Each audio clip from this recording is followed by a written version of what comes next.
Amy Sheppard won legions of fans as one of 3 members of the band Sheppard, which has 6 EPs, 3 albums, and countless shows to their credit. This year, Amy released her first country music EP, Nothing But Wild, and its single Blue Guitar has racked up well over 100,000 streams on Spotify, probably heading for 150,000. That's just one song. Hello, Amy. Hello. Thanks for having me. It's a pleasure to have you on. I saw you play at the Fan Zone at Tamworth Country Music Festival this year, and the crowd was having a great time. I'm wondering how your Tamworth was, though. Yeah, it was my first time performing as a solo artist ever. So I was feeling a little bit out of my depth, to be honest, still getting used to being up on stage alone. But yeah, I feel like I've come a long way since then. So I'm really looking forward to returning, and hopefully you'll see me popping back up early next year. Well, it is a big deal to break out of what you know. I think for any artist, even when you're still creating great fresh music as you have been with Sheppard, it's a different strand. So there's quite a bit of courage involved. Was there any hesitation before you went to Tamworth thinking, I don't know about this? Absolutely, of course. I just feel like I was like, oh, I'm not ready. I just don't really feel like I know the songs well enough on guitar yet. And, you spend so long just coming up with reasons as to why you shouldn't do it. And luckily, Chuggy, my manager, just loves to throw me in the deep end. And he's done that our whole career. So it's kind of good to have that shove. And I think Tamworth was actually the perfect place to begin my career. The crowds were they're really beautiful people. They love music, and I realized that it's not such a scary community after all. It's a very friendly, welcoming community. Yeah, I think that's very true of artists as well as fans. And one of the things I love about the Australian country music community is how much the fans just love music and they love new artists. There's no sense of not accepting someone just because they haven't done it before. So that's probably part of what you experienced. Yeah, absolutely. I really had a great time. So I'm looking forward to going back and feeling a bit more confident in who I am as an artist now. Well, and you also performed at CMC Rocks this year, which was in September. So how was that show? Yeah, so much fun. I was really worried that nobody it's this like imposter syndrome that I'm going through at the moment, that I was really worried that no one was going to show up. And it was a rainy day. I was on one of the camping days, so it wasn't, the official festival hadn't started yet, so I was a little bit worried that no one would be there, but alas, the tent was full, the crowd was great. I threw in a few covers there so that people could sing along, because I am essentially a new artist. And it all went really well, and it was such a good time. And I'm going to go back next year, just as a punter, so I can experience some of it, soak it all in, and just see what other artists are doing up on stage. I think that's very inspiring. Yeah, well, and you mentioned imposter syndrome, but the EP has 6 great tracks on it. So that's a very strong foundation for the start of your country music career. But I understand that you were writing songs in a country vein actually for quite a while, and there were some that just didn't make it onto a Sheppard album because they weren't right for that band. When did your interest in country music start? It started as I've loved country music for as long as I can remember. I grew up in Papua New Guinea, and we didn't have record stores or Sanity or anything like that. We just had to listen to what our parents were listening to. So that was, George Strait and Dolly Parton, the Chicks and Casey Chambers, and that's really when I was learning how to songwrite as well. So I think some of it definitely rubbed off on me, because I'll often write a song and the boys from the band would just be like, oh, it's a great song, but probably not for Sheppard, this one, or sometimes I would go and sing a line and they'd be like, oh, can you just take that again, because you just had a bit of a country twang. And I don't mean to do it. It's just because I listen to so much country music that it happens naturally. So I was like, oh, sick of these, boys telling me what I can and can't do. Yeah. And I decided that, I was going to just go for it. And it's been in the back of my mind for a really long time. So, as I said before, I kind of just ran out of reasons why I shouldn't do it. I just, I wrote one song, sent it out to my manager, and he's like, this is great. It was Blue Guitar. Right. He was like, this is great. You need to keep going with it. So I took my first trip to Nashville in 2019, and wrote a bunch of songs, including Nothing But Wild. Right. And and obviously the pandemic hit, so it's been a long time coming, but I'm glad that they're finally out in the world.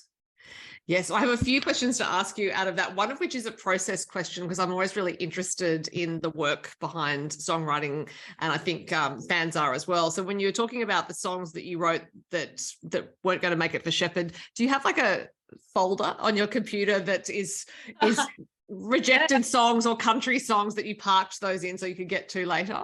absolutely. I've got a ton of half finished songs. We've got a Dropbox, and we've got a heap of Shepherd songs in there that just have never made it. But you never know. Sometimes we have reworked a song and released it. So yeah, we definitely have a bank which I might go through and see what's in there. I've got lots of voice notes, lots of ideas that just didn't really fit the album that we were trying to write with Shepherd. So yeah, I've actually got a lot of material that I can just go back and lean on. But I find it more inspiring to just come up with something fresh and new. Mm-hmm. It's easier to write that way rather than trying to rework a song. For me, I'm really inspired by getting in the room with people who can offer something like a new perspective on the idea that I bring in. So often, yeah, I will come in with a voice note or a little hook, or just even a cool word that I want to make into a song. And I love going into a room and seeing where that springboard takes me. Do you tend to think, therefore, that those little voice memos and ideas that you've been collecting are a way of editing yourself? So it's like you got those out of your brain, and the reason why you don't need to go back to them is that actually, like, that was just a clearing process to make way for something that will become a song. Yeah, absolutely. You just don't want to miss any good ideas. So I just try and record everything. And sometimes you go back and you think, oh, that's just rubbish. And sometimes you go back and think it's genius. And other times you go back and you realize that it's actually already a song. You've ripped someone off. Yeah. So it is important just to get it down anyway. And as I said, you never know when you might revert back to the old ideas to create something. So you mentioned that you started songwriting when you were younger, living in Papua New Guinea, listening to country music. Was it something that one day you just thought, oh yeah, songs are how I want to express myself? Were you a child who liked writing stories at school, for example, so you were always being creative? I've definitely always been creative. I used to love, actually, now that you mention it, storytelling. And I think it was actually my guitar teacher back in Papua New Guinea who really inspired me, because he was a session musician and he told me lots of stories about how he would tour the world, and he's toured with Janet Jackson and Madonna, and he was a member of Yothu Yindi. So just hearing his stories and just knowing that it was possible for me too. He really mentored us for most of our careers after that. He taught me from the age of 10, I think. He, really showed me how to write a song. And I think I wrote my first song at the age of 12. Sadly, he passed away in last year in September. But it was beautiful to have a mentor throughout our whole career, and he could see some of the success that we've had thanks to him. So you mentioned going to Nashville in 2019 and writing some songs there, and I imagine that's a different process to how you might have written songs here, probably more like a factory process. Did it feel like that, or were you creatively inspired being there? No, I was really inspired. It wasn't actually too dissimilar to what we do here. There was one studio I went into, and I actually did it the old-fashioned way, and I hired a bunch of session musicians for the day, and you played them the song, and then they chart down the song in their Nashville charts. It's called charting a song. And then they just played it on the spot. And it was incredible. We just recorded it in one room. And that was a really, really eye-opening experience. Just like, these musicians are just so talented. And I just really cherished that. But with, some of the other stuff, for the most part, it is just you go into a room and it's, a producer / songwriter, or sometimes it's a producer, songwriter, and another writer and yourself, and you go in with an idea, and the producer just like comes up with like a little bit of a bare bones of the demo, and quite often you'll leave with a full song. It might not be completely finished, but it's always a great day when you come out with a nearly finished song. So you mentioned Nothing But Wild was written during that trip. Are there other songs on the EP that came out of that? Yes. Which other ones? Well, I had Blue Guitar already, Nothing But Wild. Sometimes just I think all the songs. Sometimes You Learn was done here in Brisbane. No, I think it was just Nothing But Wild that made it. Yeah, but obviously I've been back to Nashville. Mhm. I just got back recently and I wrote 5 new songs. So Wow. yeah, I've got a lot of material to come. Um, yeah, I can't wait to work on them some more, but I'm really, really excited about them. And actually, now that I'm looking at my notes, I realize you probably couldn't have written more songs for the EP because you wrote a couple with the Wolf Brothers, from what I understand, and they are not in Nashville. No, I went to Tassie because they invited me to just come and jam and see what came out. And we got 2 great songs, Home to Me and Couple Goals. Mhm. And yeah, I love working with them. They're just really down to earth, easy blokes. And I'm actually going to write with them again in January or February, I think, because Sheppard's doing a show down in Tassie. So hoping to tack on a few extra days to write with them again because I loved the process. It was just really organic. It was just them in one of their living rooms. I think it was Nick's house, and we just we had a lot of fun. Yeah, we had 2 days of writing, 2 songs. It was just fun and easy. It sounded like it worked very well then, 2 songs out of 2 days. Now, Blue Guitar, as you mentioned, it was a single and it's a heartbreaker, and your voice really expresses the emotion of that song. And I was listening to it thinking, I wonder if you feel as a singer that country music maybe gives you more permission to be emotional in your singing than pop might, or that could be incorrect to say. I think it depends on the song, really. You know, sometimes pop is a bit more about the sound of the song and the rhythm, and some of the melodies can be quite simple with pop. You know, sometimes just like you and I, we could fly. It's like sometimes it's just really quick and snappy. But yeah, with country music, it's a whole story you need to get into a song. So I do feel sometimes, there are more melodies and lyrics and storytelling, which I love about country music. There's just there's a certain freedom in country music, which I appreciate. So when you're writing a song, is it a story that comes to mind first? Like you actually can envisage an arc of a story, or do you go for an emotion first? I think it depends on the springboard idea you have. So as I said, sometimes I'll have like an idea or, a pun or something that I want to turn into a song. But other times, like with Blue Guitar, I just started playing some chords, and I had that melody like, and I was like, I said blue. I was like, with your blue. I was like, I can't say blue hair. I've got blue hair. So what else could it be? And I just sang Blue Guitar, and then I just crafted a whole story around what could the story be based around a blue guitar. And yeah, that came out with the story of a woman who goes back to her hometown, and she's made it as a big country star, and she goes back and she's like, oh wow, this town's really hasn't changed at all. But she does find a new bar, and she goes into the bar, sits down, and behind her the band starts up. She turns around because she hears a familiar voice, and it's her old lover, but he's never made it, and he's still playing the blue guitar that he used to write love songs to her on. And so the whole song's about her wondering whether the songs he's singing at the current time are still about her. Yeah, there are a lot of layers in that song, which is why it's so great to listen to over and over again, to pick different ones up with each listen. And across your musical output, as in pop and in country music, it's clear you have a really good ear for a hook and the voice to sing those hooks. I'm wondering if that's something you had from the start of your songwriting, or have you developed it as you've honed your instincts? I mean, I think a bit of both. I don't know. I can't really pinpoint where that came from, but I definitely do have like a knack for the hook, like the bombs away. I just knew that had to go in that little spot. I'm good at filling each dead zones. Like we can't have dead zones, are not a thing in pop music. That's what we call them, when there's just like space. And it's different in the country world, but I think filling those dead zones has really helped me develop those little hooks. Yeah, it's interesting how the rules and structure in certain genres can actually be quite productive and help you be quite creative, because it's like within those structures I have to, like as you said, no dead zones, got to come up with it, and it teaches you a lot as you're going. Yeah, absolutely. It's funny because you don't really notice it until you start to dissect what makes a country song or what makes a pop song. And definitely my stuff is a blend of the both. Yeah.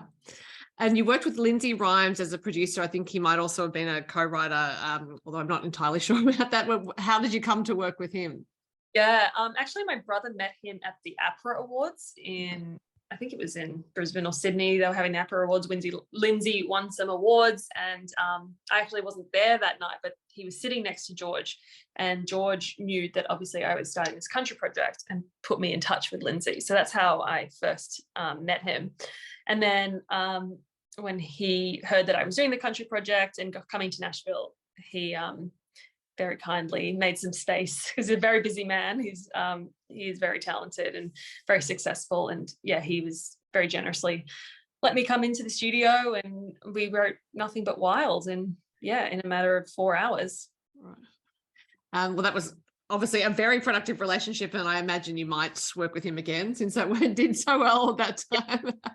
Was the on the EP, because once I came back, I just I had too many different sounds because I'd been working with a lot of different writers and producers, and I just needed that more succinct sound, and I wanted them to sound like me, not just like, oh, that sounds totally different to the other song. So yeah, he was the executive producer, and it was really great to work with him. And then again, when I went back to Nashville, I've worked with him 2 more times since Nothing But Wild. Both songs, the other 2 songs I'm yet to release, but they're definitely bangers, and they'll make a full album one day.